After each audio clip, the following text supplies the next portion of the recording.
पढ़ के रहे हैं हम पढ़ रहे हैं presentation of data. Last time हमने पढ़ा कि अगर डेटा आपके पास क्वालिटेटिव हो तो कैसे प्रेजेंट करना, डेटा क्वांटिटेटिव हो तो डिस्क्रीट फॉर्म में हो तो कैसे प्रेजेंट करना, और आज का जो लेक्चर है कि कैसे हमने फ्रीक्वेंसी टेबल बनाना है डेटा कंटीन्यूअस फॉर्म में, वेरिएबल कंटीन्यूअस फॉर्म में है, उसका टेबल किस तरह से बनेगा। पहले हम डेटा पढ़ते हैं।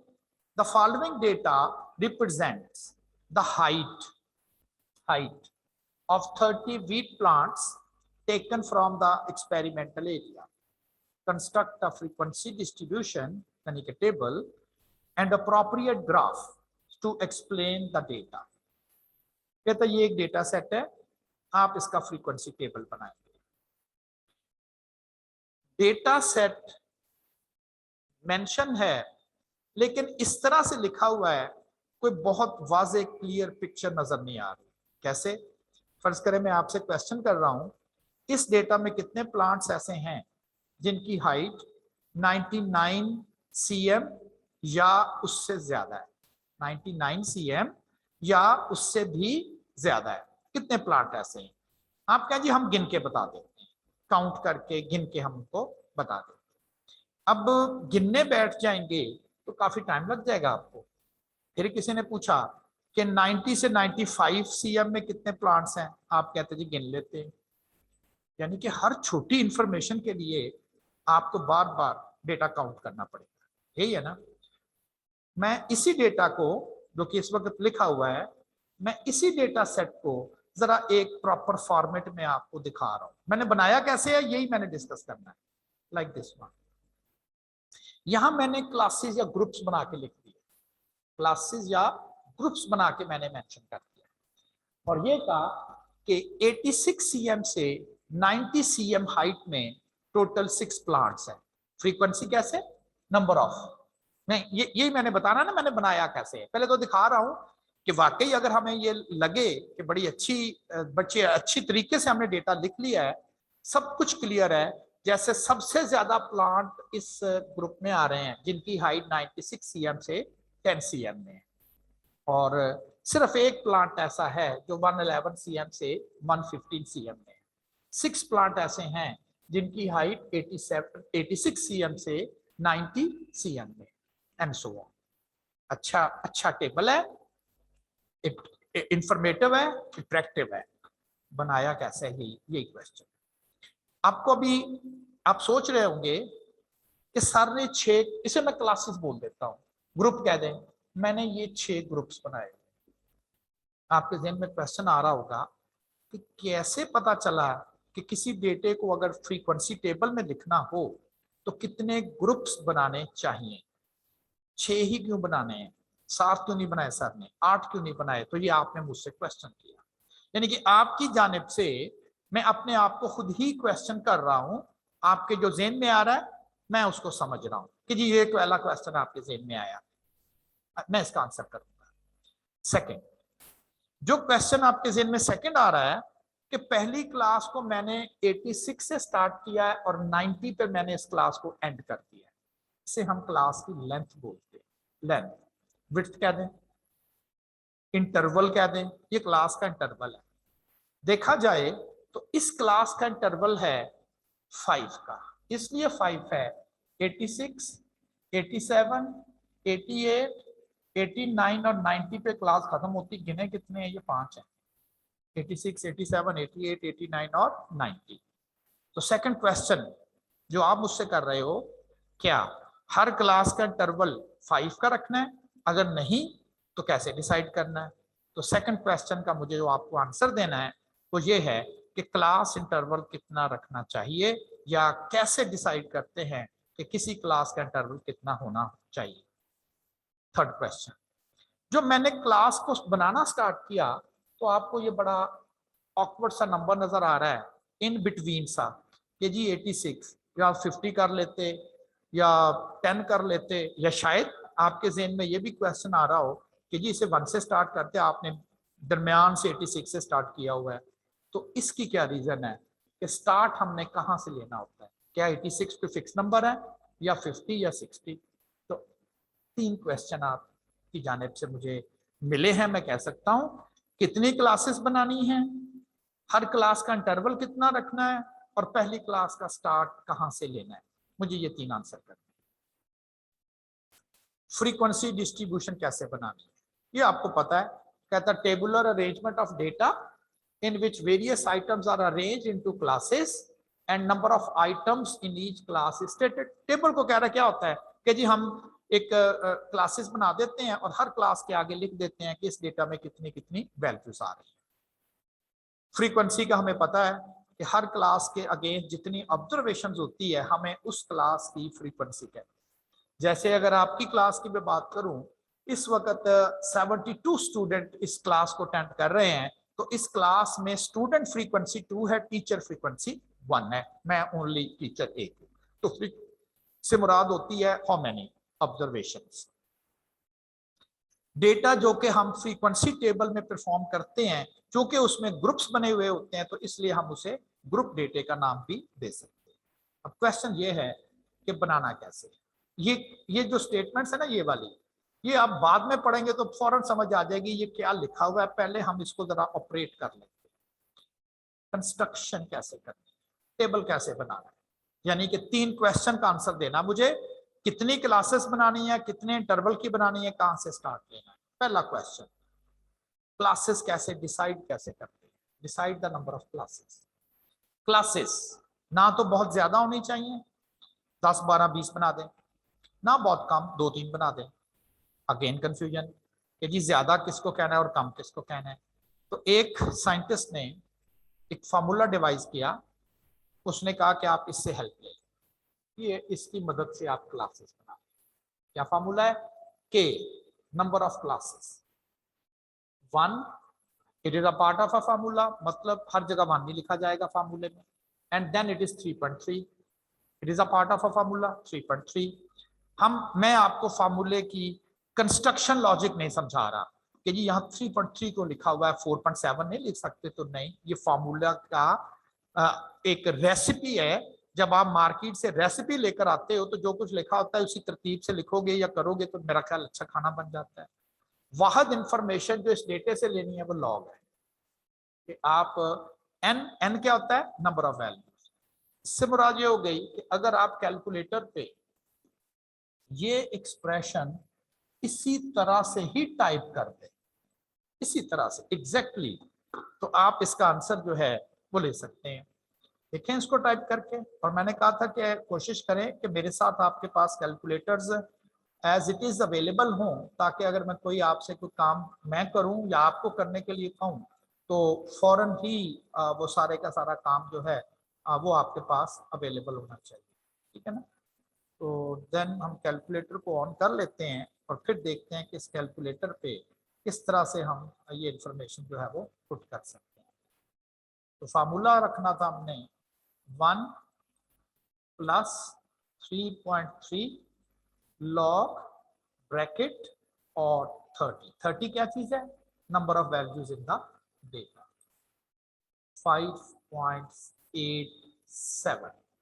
जिस तरह से मैंने लिखा था उसी तरह से मैंने कैलकुलेटर पर भी लिखा 5.87।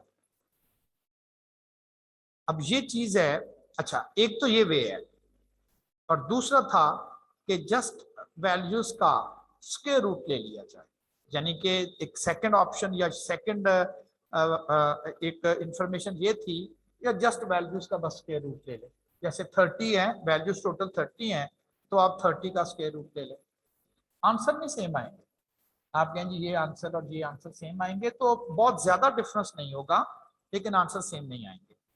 अब ये जो क्लासेस हम बनाने लगे हैं 5.87, इसको आपने राउंड अप करना है होल नंबर में, राउंड अप होल नंबर में करना है। अब 5.87 के बाद का होल नंबर आता है वो 6 आता है। अब क्लासेस हम होल नंबर में बना सकते हैं, या 6 या 7 या 8। 6.5 क्लास बनाने का मतलब आधी क्लास बनाई बाकी नहीं बनाई, तो ऐसा नहीं है। राउंड अप करना है, अप, ऊपर की जानिब। अगर ये भी आंसर आ जाता तो मैंने इसका राउंड अप फिगर, अप का वर्ड बोला ना साथ, तो 6 रखना था होल नंबर में। थोड़ी सी क्लास बड़ी बन जाए, नो मैटर, क्लास छोटी बनेगी, पूरे का पूरा डेटा उसमें फिक्स नहीं होगा। आपका कोई ड्रेस है, आपकी कोई शर्ट है, वो आपको साइज में छोटी है, नहीं आएगी ना। अगर साइज में बड़ी हो तो आप कहेंगे नहीं आएगी, वो लहदा बात, अच्छी लगती है या नहीं अच्छी लगती, वो एक लहदा बात, आ तो जाएगी ना। एग्जैक्टली हम क्लासेस को राउंड फिगर अप करेंगे। ये वो रीजन है जिसकी वजह से मैंने 6 क्लासेस डिसाइड की इस फार्मूले से हेल्प लेके। तो पहले क्वेश्चन का मैंने आंसर कर दिया आपको कि क्लासेस कैसे डिसाइड करनी है। इस फार्मूले की मदद से आपने क्लासेस को डिसाइड कर लेना है। अगर ये डेसिमल नंबर में आंसर आता है, आपने इसे नेक्स्ट होल नंबर में राउंड करके लिख लेना है। सेकंड क्वेश्चन था कि जी डेटे के क्लास इंटरवल कितना होना चाहिए। सबसे पहले आप क्या करेंगे, डेटा की रेंज कैलकुलेट कर लेंगे। रेंज से मुराद होगी कि छोटी से छोटी वैल्यूज इस डेटा में हमने क्या लिखनी है और बड़ी से बड़ी वैल्यू इस डेटा की क्या होनी है, इसे हम रेंज कहते हैं। तो ये डेटा की रेंज कैसे कैलकुलेट करेंगे, आर रेंज को हम रिप्रेजेंट कर देंगे, डेटे की मैक्सिमम वैल्यू नोट कर लेंगे, डेटे की मिनिमम वैल्यू नोट कर लेंगे। तो जो डेटा हमें दिया गया होगा उसको हम देखेंगे कि मैक्सिमम वैल्यू इसमें 112 आ रही है, उससे बड़ी कोई वैल्यू नहीं है, और मिनिमम वैल्यू 87 आ रही है, इससे छोटी कोई वैल्यू नहीं, डेटे की रेंज आ गई। मुझे पता ये चला इस इंफॉर्मेशन से, इस डेटे को प्रेजेंट करने के लिए 87 टू 112 तक मुझे टोटल 25 की रेंज आती है। मुझे इतनी वैल्यू कवर करनी है, 25 की रेंज कवर करनी है, जो कि 87 से स्टार्ट ले रही है और 112 तक जा रही है। 6 क्लासेस में मुझे कवर करनी है। तो एक क्लास कितने लेंथ का बनाऊं, determine the approximate size of the class interval, यानी कि एक क्लास का इंटरवल या लेंथ जो है वो कितनी बनाई जाए। इसके लिए आप क्या करेंगे, क्लास इंटरवल को एक स्पेसिफिक नोटेशन एज के साथ फिक्स है कि जहां पर भी एज का जिक्र आएगा आपके जिसे क्लास इंटरवल कहते हैं, और फार्मूला है range divided by number of classes in the data. Range हम डिटरमिन कर चुके हैं, यहाँ पर 25 की है, क्लासेस हम यहाँ डिटरमिन कर चुके हैं 6 होनी चाहिए, और आपके पास आंसर आ गया 4.17। That should be the interval of each class. अब चूंकि हमारे पास ऑप्शन है कि 4.17, क्यों हम वो डेसिमल्स वाले झंझट में पड़े, हम कहें कोई बात नहीं, थोड़ी सी बड़ी क्लास बना ले, कोई हर्ज नहीं है, लेकिन जरा होल नंबर में बेहतर रहेगा। तो फिर मैंने इसको भी राउंड अपवर्ड कर लिया। अगर ये 4.02 भी होती तो मैंने इसको होल नंबर 5 में ले जाना था।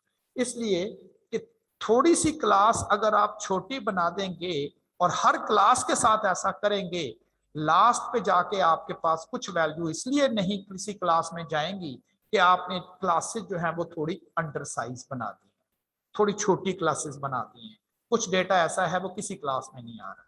इसलिए आपने क्लास साइज या इंटरवल को भी होल फिगर में राउंड अप कर लिया। तो 2 क्वेश्चन मैंने आपको आंसर कर दिए। एक, कितनी क्लासेस बनानी है, फार्मूला कैलकुलेट किया 6। सेकंड, कितने इंटरवल बनाने हैं, फार्मूला कहता है कि 5। Where to start the first class, decide where to locate the class limit of first class. तो पहली क्लास का स्टार्ट हमने कहां से लेना है, answer just below the minimum value in the data.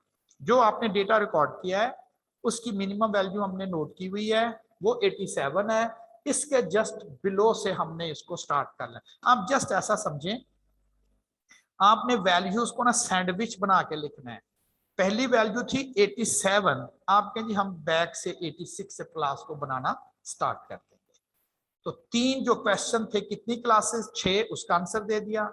कितना हर क्लास का इंटरवल रखना है, 5, कैसे वो बता दिया। पहली क्लास कहां से स्टार्ट करनी है, 87 के बिलो से जो कि 86 है, वहां से। इसके बाद कहता जी इसके बाद आप इस क्लासेस में डेटा प्लेस करना स्टार्ट करते हैं, distribute the data into appropriate class. Her class को देखते जाएं, जहां जहां आप समझते हैं कि इस क्लास में डेटा होना चाहिए, हम वैल्यू को उसी क्लास में प्लेस करते जाएंगे, रखते जाएंगे, और फिर आखिर में एट द एंड ये टेबल हमारे पास बन के आ जाएगा कि जी 6 वैल्यूज पहली क्लास में पड़ी हुई हैं, 4 दूसरी में है, 10 तीसरी में है, 6 3 और 1। बड़ा टेटे की पिक्चर हमें जो है वो क्लियर हो गई कि कौन सी वैल्यूज जो हैं, कितनी कितनी वैल्यूज किस किस ग्रुप में आ रही है। अब क्लासेस बनानी कैसे है, कैसे हमने क्लासेस का स्टार्ट लेना है। तो क्लासेस का स्टार्ट आपने इस तरह से लेना है, ये तो डिसाइड हो गया कि आपने क्लास 86 से स्टार्ट करनी है। 86 आप इसकी सिर्फ लोअर लिमिट लिखिए, 5 का इंटरवल लिखना है। 86 में 5 ऐड करेंगे तो 91 आएगा, 91 में 5 ऐड करेंगे तो 96 आएगा, 96 में 5 ऐड करेंगे तो 101 आएगा, 101 में 5 ऐड करेंगे तो 106 आएगा, 106 में 5 ऐड करेंगे 111 आएगा। जरा गिन लीजिए क्लासेस 6 हो गई हैं, हो गई हैं, 1 2 3 4 5 6 क्लासेस हो गई। इससे एक कम 90 क्लास को ऐड करते हैं, इससे एक कम 95 क्लास को ऐड करते हैं, 100 इससे एक कम। इसको नोट करें 5 5 तो ये भी 5, इसको नोट करें तो ये भी 5 और फिर 115 क्लासेस बना ली।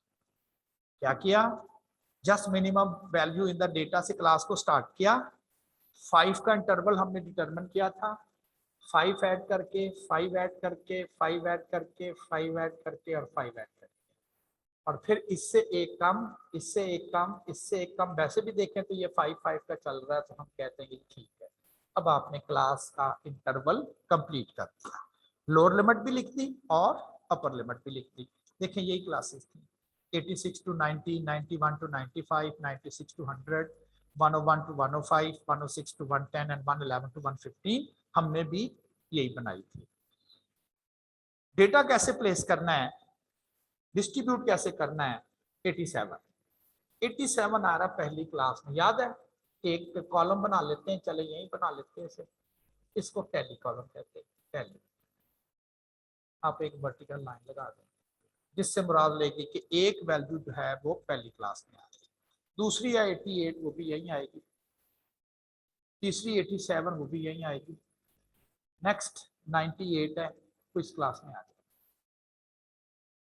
96 इस क्लास में है, 96 फिर आ गई वो भी इसी क्लास में है, 98 इसी क्लास में आ रही है, 99 इसी में है। 4 टैलीज हो गई, 5वीं टैली इसको क्रॉस करके 5 हो गई। 103 इस क्लास में आ रही है। तो जिस क्लास में वैल्यू आती जा रही है हम डेटे को एक दफा पढ़ेंगे। वैल्यू आ गई अजी ये तीसरी क्लास में, ये फोर्थ में, ये फिफ्थ में, ये फर्स्ट में, ये सेकंड में, हम टैली लगाते जाएंगे, टैली। और एट द एंड हम एक टेबल बना लेंगे, टैली। ये कॉलम मैंने क्या बनाया हुआ है, ये वाला, ये हम अभी देखते हैं। फिलहाल आप ये समझें कि आपने डेटा देख के और जो वैल्यू जिस क्लास में आ रही थी आपने उसके अगेंस्ट एक वर्टिकल लाइन लगाते गए जो ये इंडिकेट करती गई कि जी इसमें एक वैल्यू आ चुकी है, फिर इसमें 2 वैल्यू हो गई हैं, फिर 3, फिर 4 एंड सो ऑन। बाद में गिन देना आप। पहली क्लास में टोटल 6 वैल्यूज आई थी, वहां से पता चला चूंकि ये 6 टैलीज हैं, ये 5 टैली का पैकेट ये है और एक ये 6। दूसरी क्लास में 4 वैल्यूज हैं क्योंकि ये 4 टैलीज हैं, तीसरी में 10 हैं, 6 हैं, 3 है और 1 है। जो टेबल आपको मैंने पहले डायरेक्टली बताया था अब आपको बना के बता दिया कि ये कैसे बना था टेबल। एक इसमें अब ये प्रॉब्लम ये रह गया है कि डेटा कैसा है। डेटा हमारे पास जो दिया हुआ था वो डेटा था कंटिन्यूस। कंटिन्यूस डेटा किसे कहते हैं, कंटिन्यूस डेटा उसको कहते हैं जिसमें जो कैरेक्टरिस्टिक होता है उसको हम मेजर करते हैं। याद है ना, मेजर करना, काउंट करना। गिनता, पौधे गिनते हैं तो वो होल नंबर में आंसर आता है जी 2 प्लांट्स है, 3 है, 4 है, 5 है, 6 है। हाइट गिनते नहीं है, काउंट नहीं करते, मेजर करते हैं, इसलिए ये डेसिमल में आ सकती है। चाहे डेटा में वो डेसिमल में हो ना हो, आपने डेटे को नहीं देखना, आपने सिर्फ ये देखना ये कैरेक्टरिस्टिक क्या लिया हुआ है, ये हाइट का कैरेक्टरिस्टिक है। हाइट डेसिमल में भी पॉसिबली हो सकती है, इसलिए मैंने इसको कहा है कि ये एक कंटिन्यूस वेरिएबल है। अगर हमारे पास कंटिन्यूस वेरिएबल हो तो फिर इस कॉलम को अगर आप नहीं बनाओगे, ये वाला कॉलम अगर आप नहीं बनाओगे तो गड़बड़ हो जाएगी। किस तरह से? लेट्स सपोज चूंकि ये प्लांट्स का डेटा है, प्लांट्स की हाइट डेसिमल में हो सकती है। लेट्स सपोज एक प्लांट आ गया, आपने क्लासेस बनाई हुई हैं 86 टू 90 और अगली क्लास है 91 से स्टार्ट लेके और 95, ऐसा ही है ना। अगली क्लास का स्टार्ट जो है वो 96 से लेके 1 तक है एंड सो ऑन। एक वैल्यू है प्लांट डेसिमल हाइट में भी ले सकते हैं। एक प्लांट आ गया 90.7, 90.7। मैं कहता हूं ये किस क्लास में आएगा? पहली क्लास में। गलत, वहां तो सिर्फ 90 cm वाले प्लांट है, तो ये तो 90 से ज्यादा हाइट में। आप कहें जी फिर दूसरी क्लास में रखते हैं। गलत, वहां से प्लांट वो रखने हैं जिनकी हाइट 91 से स्टार्ट ले रही हो। ये तो फिर गैप में आ गया। इस गैप 90.7 इस गैप में आ गया। यानी कि अगर आप क्लासेस इस तरह से बनाओगे तो there is a gap between two classes, gap रहेगा उनमें। 90 के बाद 91 आता है अगर डिस्क्रीट डेटा हो। 90 के बाद ही 90.1, 90.2, 90.11, 90.125 तो सारे आएंगे। तो आपने कंटिन्यूस डेटा लिया है और क्लासेस कैसे बनाई है? With gap. ये गैप नहीं होना चाहिए, ये बना खत्म। अब इस गैप को कैसे रिमूव कैसे करना है? इस गैप को कैसे रिमूव करना है? आपने ये गैप नोट करना है, कितना गैप है ये, और ये गैप बनता है 1 का। 90 और 91 टोटल गैप है 1 का। इस गैप को जितना भी हो हमने हाफ कर दिया, 2 पर डिवाइड कर देंगे, हाफ हो जाएगा 0.5। गैप का हाफ 0.5। आप क्या करेंगे, जैसे कोई तार बांधनी हो ना, तार, इतना गैप है, आप कहें यार आधी हम इसको खींच लेते हैं, आधी इसे खींच लेते हैं, वो एक जगह पर आ जाएगा। जोड़ दें उसको। आप कहते हैं ये इतना गैप है, थोड़ी सी उधर से खींचो, थोड़ी सी इधर से खींचो, चलो जी अब जोड़ दो। बस यही इधर करना है। क्लास में गैप है, थोड़ा सा क्लास को आधा आगे इसको खिसका दें, ऐसे कह दें, इसको थोड़ा सा पीछे कर दें, दोनों एक जगह पर आ जाएगी। जो दूरियां हैं वो खत्म हो जाएंगी। एक कदम आप आगे आ जाओ जी, एक हम आगे आ जाते हैं, एक जगह पर पहुंच जाएंगे। बिल्कुल ऐसे ही है। तो कितने का गैप हमने नोट किया था? 0.5 का। हर लोअर वैल्यू से आपने सब्ट्रैक्ट कर देना 0.5, यानी कि ये पीछे खींच लेना मजीद। हर अपर वैल्यू में आपने ऐड कर देना है 0.5। अपर वैल्यू थोड़ी आगे कर देनी है, लोअर वैल्यू थोड़ी पीछे कर देनी है। अब देखें, इसमें अगर मैं 0.5 माइनस करूंगा तो वो बनता है 85.5। 90.5 को वो जो 0.5 का हमने गैप नोट किया था ये प्लस कर दे, इस क्लास को थोड़ा आगे कर दिया मैंने 90.5।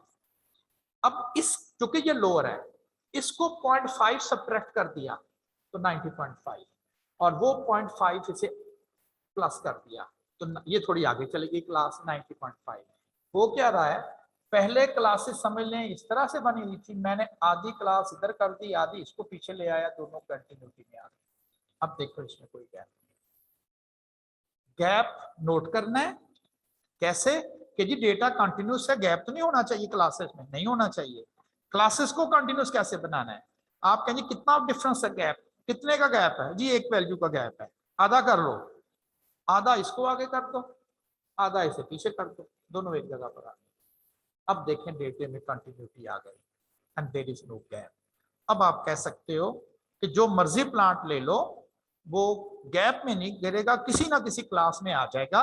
लेकिन एक सिर्फ प्रॉब्लम ये रह गया कि जी 90.5 अगर है प्लांट की हाइट, तो क्या उसे हम पहली क्लास में रखेंगे, उसे दूसरी क्लास में रखें, क्योंकि दोनों जगह पर 90.5 आ रहा है। जो भी अच्छा, पहले तो डिफरेंस, जिन क्लासेस में गैप होता है उन्हें हम क्लास लिमिट्स बोलते हैं, ये क्लास लिमिट्स है। और ऐसी क्लासेस जिनमें गैप नहीं होता उन्हें हम क्लास बाउंड्रीज का वर्ड देते हैं कि जी ये बाउंड्रीज हैं क्योंकि इनके क्लासेस में गैप नहीं है। ये लिमिट्स हैं क्योंकि इन क्लासेस के दरमियान गैप है, इसे हम कहेंगे ये लोअर लिमिट है, ये अपर लिमिट है। इसे कहेंगे ये लोअर बाउंड्री है, ये अपर बाउंड्री है। तो लिमिट से बाउंड्री बनाना, गैप नोट कर लिया, गैप को हाफ कर दिया, लोअर से माइनस कर दिया, अपर में ऐड कर दिया, गैप कवर हो जाएगा। अब इस गैप को अकोमोडेट करने के लिए कि गैप कवर हो जाएगा, आपने इनकी ये चीज देख ली कि हाँ जी अब तो ये कंटिन्यूस हो गए, लेकिन साथ ही एक इशू ये आ गया कि 90.5 अब किधर जाएगा।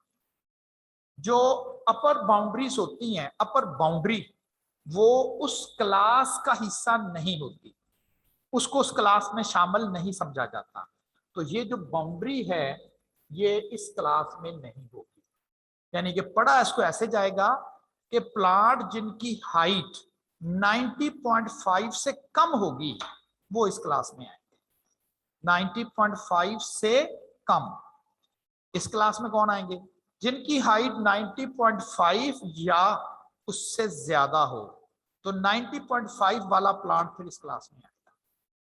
तो अपर बाउंड्री उस क्लास का हिस्सा नहीं होती, वो वैल्यू जिस क्लास में as a lower boundary appear हो रही होती हैं उस वैल्यू को हम उसी क्लास में कंसिडर करते हैं। तो 90.5 is a part of the second class, not the first class. तो ये कंफ्यूजन भी अब हमारे पास से दूर हो गई कि जी दो जगह आ रही है, एक जगह वो एज एन अपर वैल्यू आ रही है, एक जगह पर वैसा 90.5 लोअर वैल्यू आ रही है।